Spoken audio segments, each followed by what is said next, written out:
Assalomu alaykum. Men Alima Dilorom Ravshanovna, psixolog, psixoterapevt, oilaviy munosabatlar bo'yicha ekspert. Barchalarni Telegram kanalimda ko'rib turganimdan xursandman.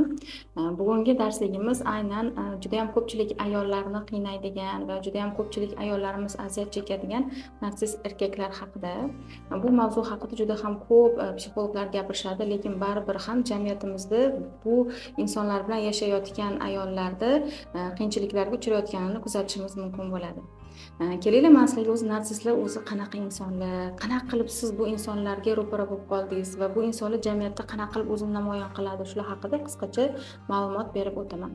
Aslida o'zi narsist so'zi nima degani? Narsist bu gul, ya'ni shunaqangi bir chiroyli ochiladigan gulki, hammani o'ziga mahliyo qilib qo'yadi va har bitta unga mahliyo bo'lgan inson bu gulga oshiq bo'lib qoladi. Shunaqangi chiroyli gul hisoblanadi va narsist insonlar ham xuddi shu gulga o'xshab o'zini shunaqangi chiroyli taqdim qiladi jamiyatga, insonlarga. Uni ko'rgan insonlar u insonga oshiq bo'lib qoladi. Va aynan narsist erkaklar haqida bugungi mavzuyimiz bo'lgani uchun biz erkaklarga ko'proq to'xtalamiz.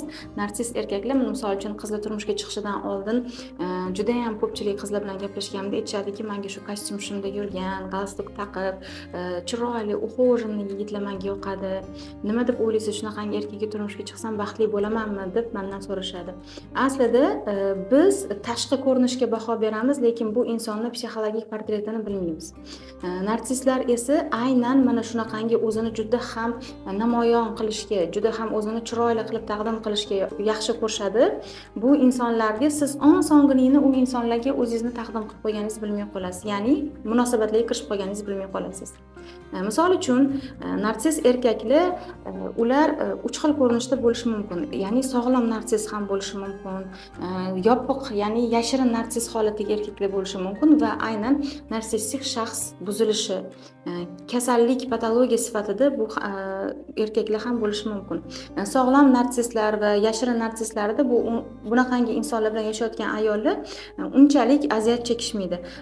Lekin juda ham pervers narsistlar bilan yashaydigan ayollarda juda ham o'zligini yo'qotish, o'ziga bo'lgan ishonchi tushib ketishi va bu inson bilan yashaganda qiynalib ketganidan shikoyat beradigan ayollar juda ham ko'p va biz bugun sizlar bilan aynan mana shu patologiya darajasidagi narsistlar haqida gaplashamiz. Nima uchun bunaqangi narsistlar bizga juda ham jamiyatda ham, o'z oilada ham bunaqangi insonlar bilan birgalikda yashash xavfli hisoblanadi? Sababi bu insonlar faqat o'zini sevadi, faqat o'zini yaxshi ko'radi va o'zini maqsadi yo'lida hech narsadan tap tortmaydi. Bunaqangi narsistlarni o'zini ichki bahosi juda ham past bo'lgani uchun, shu bolalikdagi ruhiy jarohatlari ko'p bo'lgani uchun, o'zi qadrsizlangani uchun yoki haddan ortiq mehr e'tibor talabda yashagani uchun ham bu insonlarda adekvat samootsyenka bo'lmaydi. Ya'ni o'ziga bo'lgan ishonchi, samootsyenkasi juda ham past bo'ladi. Lekin u buni yopish maqsadida narsistik shu shaxs buzilish yo'lida ketadi va ular o'zini shunaqangi namoyish qiladiki, tashqi ko'rinishidan ko'rganingizda bu inson juda ham o'ziga bahosi baland ekan, juda ham intellektualizatsiya ular qilishadi, ya'ni o'zini intellektual, muhim inson qilib ko'rsatishadi va ayollar bunga ishonib qolishadi. Boshida u ayollarni o'ziga rom qilish uchun chiroyli sovg'alar qilishi mumkin, juda ham ko'p va'dalar berishi mumkin. Bunaqangi insonlar o'zini juda ham aqlli, muhim inson qilib ko'rsatishi mumkin sizga va shuni bilan birgalikda sizga juda ham katta va'dalar berib uylanishi mumkin bo'ladi. Uylangandan keyin esa hayotimizni, shu ko'pchilik ayollar aytadiki, hayotimni ertasidan turmush o'rtog'im umuman 180 darajaga o'zgarib qoldi. Bu inson meni kiygan kiyimimni ham maqtamasdan yoki tashqi ko'rinishimga ham juda ham ko'p nima deydi, yomon so'zlar aytib, haqorat so'zlar aytib, qadrsizlab, oyog'ingni qara ozg'inligini, bo'yningni qara kaltaligini, xullas kalom har doim ayolini qadrsizlab boradi. Lekin bu nima uchun bunaqa qilishadi? Ularni o'ziga bo'lgan bahosi past bo'lgani uchun yonidagi insonini ham qadrsizlaydi. Unga har doim shunaqa emotsional bosim o'tkazayotgani uchun yonidagi ayoli ham bu gaplarni eshitib, u inson bilan yashayotganda sekin asta o'ziga ishonchi adekvat bo'lgan ayollarda ham sekin asta o'ziga bo'lgan bahosi tushishni boshlaydi. Ya'ni shu meni erim shunaqa, rostdan shunaqa ekan deydi. Boshqa insonlarning fikri yo'q bo'lgani uchun, atrofda boshqa insonlar bo'lmagani uchun o'zini sekin-sekin qadrsizlashni boshlaydi. Narsist erkaklarning o'ljasi har doim o'ziga ishonchi baland, yuqori natijalarga erishgan, o'zini nima deydi, maqsadlari yo'lida harakat qiladigan ayollarni tanlashadi, kuchli ayollarni tanlashadi va kuchli ayollarni nima uchun tanlashadi?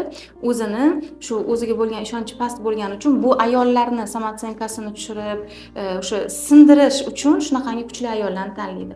Va sindirgandan keyin bu ayolni shunchaki xorlab tashlab ketadi va boshqa o'ljani ketiga tushadi, payiga tushadi. Biz bilamizki, mana xiyonatga uchrayotgan ayollar juda ham ko'p. Nima uchun ular xiyonatga uchrayapti? Demak, ular potensial narsist inson bilan yashashyapti. Narsistlarga qonun qoidalar ishlamaydi. Narsistlar "Sen meni turmush o'rtog'im bo'lsang ham, men hech qaysi qonunga bo'ysunmayman" deydi. Ular xiyonat qilishda davom etaveradi. Ayolini hech qaysi ehtiyojlarini qondirishga harakat qilmaydi. Bu inson o'zini maqsadi yo'lida ayolidan ham ustidan bosib ketishi mumkin bo'ladi. Bunaqangi insonlar nima uchun oilada juda ham xavfli hisoblanadi? Chunki ular juda ham kuchli manipulyator, abyuzer va zo'ravon insonlar hisoblanadi. O'zi sog'lom psixikaga ega inson hech qachon narsist bo'lib qolmaydi. Siz narsistlarni ko'rdingizmi? Bu albatta abyuzer bo'lishi mumkin yoki manipulyator, kuchli manipulyator bo'lishi mumkin. Ya'ni ularda psixik buzilishlar bo'lgan bo'ladi bolalikda. Bunaqangi insonlar baribir o'sha ayoliga ham juda ham kuchli zo'ravonlik qiladi, farzandlariga ham zo'ravonlik qiladi va bemalol sizni boshqa insonlarning oldida ham haqoratlashi, qadrsizlashi mumkin, ustingizdan shunchaki kulishi mumkin. Siz esa buni hazilga yoyasiz. Boshqa insonlarning oldida bir xil ayollar bor-ku, turmush o'rtog'i ustidan kulib, haqoratlab, shunaqa qadrsizlikda va ayol bo'lsa, endi shunaqa hazillashadi, endi mayli nima qilamiz endi deb yopishga harakat qilishadi. Lekin bu nosog'lom munosabatligini ichida bilib turadi. Shu ayollar qanchalik bu holatni o'zida bostirgan sari bunaqangi ayollar juda ham ko'plab somatik kasalliklar yuzaga keladi. Nimaga? Sababini sizga hozir tushuntirib beraman. Qarang, abyuzer, narsist inson bilan yashayotgan ayol bu unga bosim o'tkazyapti. Ya'ni shu moliyaviy bosim bo'lishi mumkin, emotsional bosim bo'lishi mumkin yoki jismoniy jarohatlayotgan bo'lishi mumkin. Ular ko'proq jismoniy bosim qilishmaydiki, agar juda ham kuchli abyuzer bo'lmasa. Ular shunchaki emotsional bosim orqali, ya'ni uni qadrsizlash orqali, uni sen xunuvlashib ketding, semirib ketding, bolalar tug'ganingdan keyin o'zingga qaramay qo'yding deb yonida ideal ayolni xohlashadi-da va ozgina ayoldagi o'zgarishni ham bo'ldi.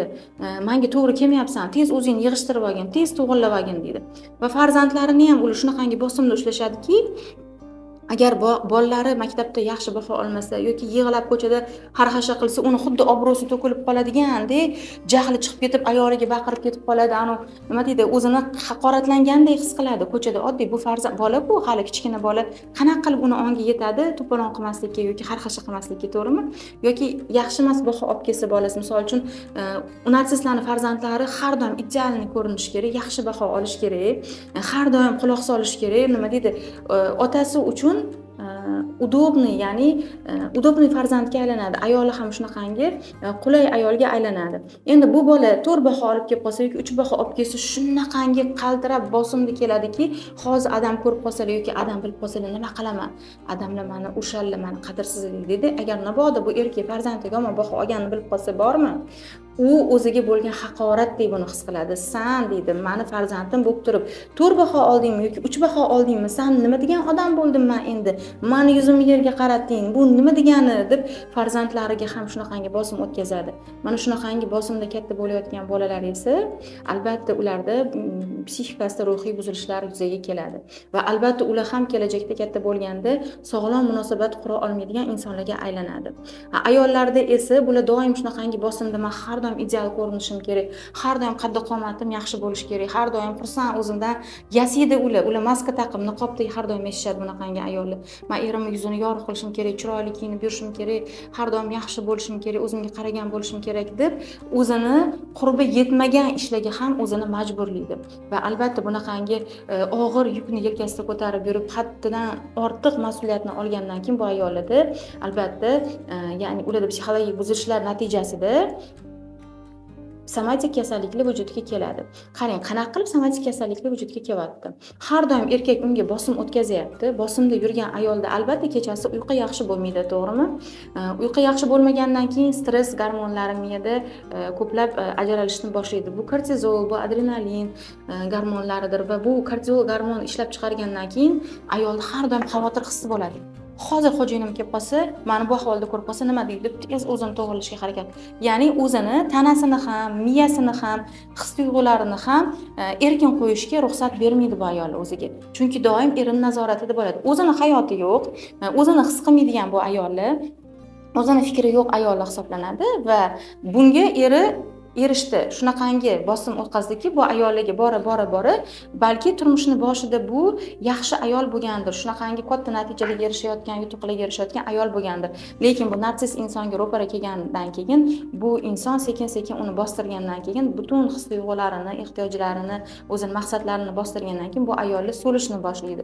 Ichidan so'lgandan keyin albatta kasallik, shu kortizol gormoni ko'p ishlab chiqargandan keyin har doim xavotirda yurib, bosimda yuribdi. U har doim ichki tuyg'ularini ham bosimida ushlayapti va albatta bundan keyin ularda eng og'ir aynan rak kasalliklarini shakllantirishda bu juda ham qo'l keladi va juda ham ko'pchilik mana shu statistik ma'lumotlarga qarasangiz ham ko'krak saratoni beziga uchragan ayollarda turmush o'rtog'i narsis bo'ladi yoki abyuzer bo'ladi.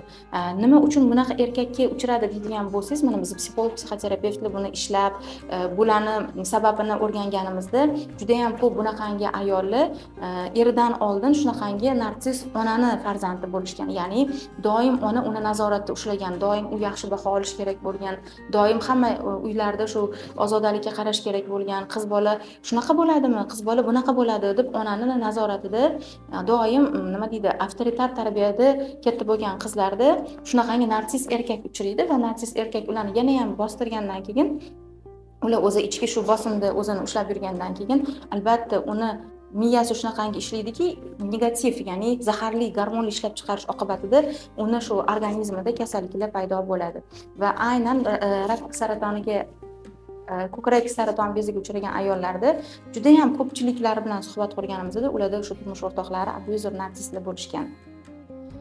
Narsis insonlarni qanaqa qilib biz ulardan o'zimizni himoya qilishimiz mumkin? Bizning mentalitetda ajrim bu uyat hisoblanadi yoki hech qaysi ko'pchilik ayollar ajrashishga qaror bermaydi-da. Rak kasali bo'lsa ham, ko'kragini oldirib tashlasa ham, farzandlarim uchun hech bo'lmasam yashaychi, shu farzandlarim otasi-ku, farzandlarimni boqyapti-ku, hech bo'lmasam yaxshi hayot qilib beryapti-ku deyshadi-da. O'zligini unutib, o'zligini bostirib, o'zligini yo'q qilib, shu insonga qurbon qilib yashashadi. Lekin bu ayol na farzandlari keyin bu ayolni qadrlaydi, na bu erkak buni qadrlaydi. Bunaqangi ayolni ezgandan keyin, bu ayolni yo'q qilgandan keyin bu erkak albatta boshqa ayolni qadrlaydi.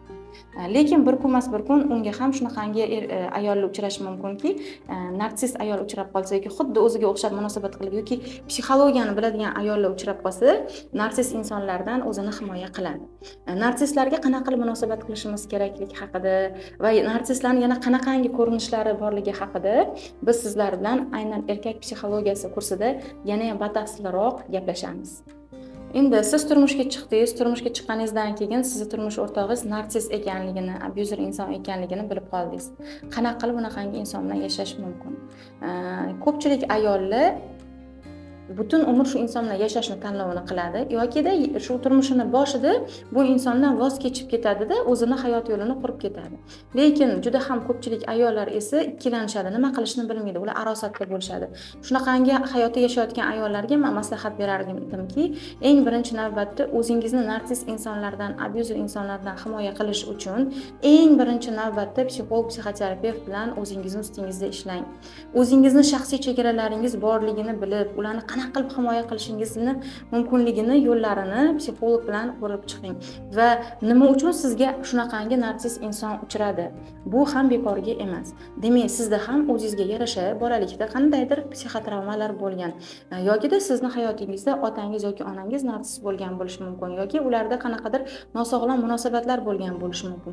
Shuning uchun ham sizga xuddi shunaqa sizni erkaklar haqidagi miyangizda qanaqangi fikrlar, e'tiqodlar bo'lsa, sizni shu e'tiqodlaringizga, fikrlaringizga mos hayotingizga baribir erkak kirib keladi, chunki siz ularni o'zgartirishingiz kerak bo'ladi.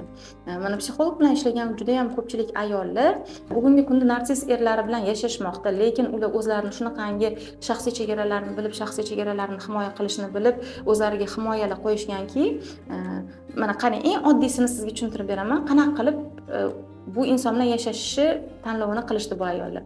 Men shaxsan o'zim ishlagan, yaqinda ham bir abyuzer erkaklar bilan yashash mumkinligi haqida kursda ayollarga o'rgatganimda eng birinchi navbatda siz shu erkak haqida qanaqa fikrdasiz?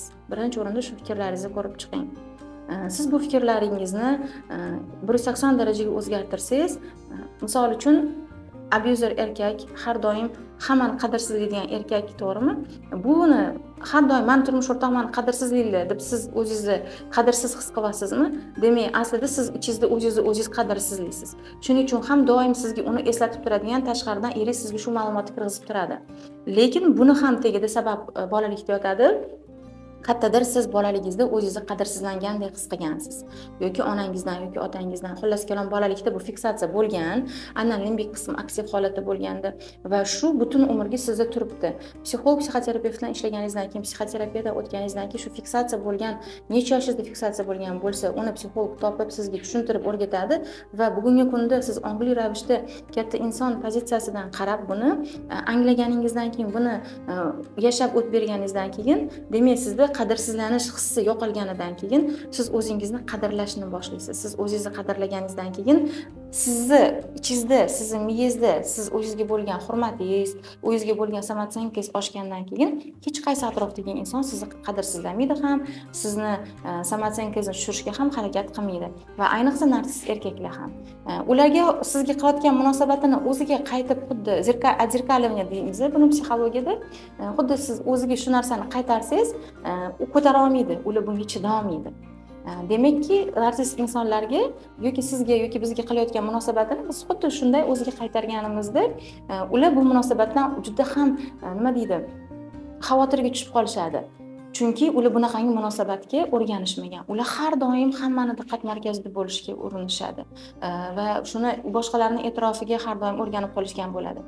Bir marta siz unga e'tibor bermang, bir marta siz unga e'tirof qilmang, uni yaxshiligini yoki uni zo'rligini, bo'ldi shitdan u sekin sizga narsistik munosabatda zo'ravon munosabat qilishni to'xtatadi. Narsist erkaklar haqida yana ham ko'proq ma'lumotlarga ega bo'lishni istasangiz, umuman o'zingizni, turmush o'rtog'ingizni psixologik portretini o'rganishni istasangiz, erkak psixologiyasi kursimizda bular haqida yana ham to'liqroq va batafsilroq ma'lumotlarga ega bo'lishingiz mumkin. Barchangizni erkak psixologiyasi kursida kutib qolaman.